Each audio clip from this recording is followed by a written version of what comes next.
guilty as charged. Dr. Dan Stock, 5777 West 700 North, McCordsville, Indiana.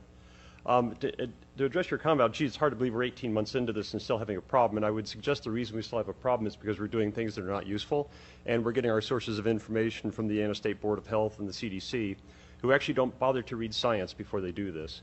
I'm actually a functional family medicine physician. That means I am specially trained in immunology and inflammation regulation, and everything being recommended by the CDC and the State Board of Health is actually contrary to all the rules of science. So things you should know about coronavirus and all other respiratory viruses: they are spread by aerosol particles, which are small enough to go through every mask. By the way, the literature that supports all of that is in a flash drive that we presented to you. It's been given to the Secretary. As a matter of fact, it quotes at least 3 studies sponsored by the NIH to that exact fact, even though the CDC and the NIH have chosen to ignore the very science that they paid to have done. That is why you keep struggling with this, is because you cannot make these viruses go away. The natural history of all respiratory viruses is that they circulate all year long, waiting for the immune system to get sick through the winter or become deranged, as has happened recently with these vaccines, and then they cause symptomatic disease. Because they cannot be filtered out, and they have animal reservoirs, and this is a very important point, no one can make this virus go away. The CDC has managed to convince everybody that we can handle this like we did smallpox, where we could make a virus go away.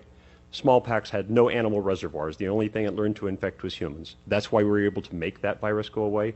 That will not happen with this any more than it will with influenza, the common cold, respiratory syncytial virus, adenoviral respiratory syndromes, or anything else that has animal reservoirs. So the reason you can't do this is because you're trying to do something which has already been tried and can't be done.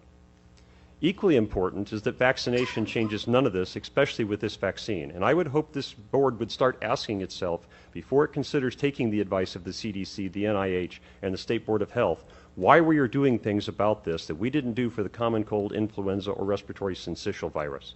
And then ask yourself, why is a vaccine that is supposedly so effective having a breakout in the middle of the summer when respiratory viral syndromes don't do that? And to help you understand that, you need to know the condition that is called antibody-mediated viral enhancement.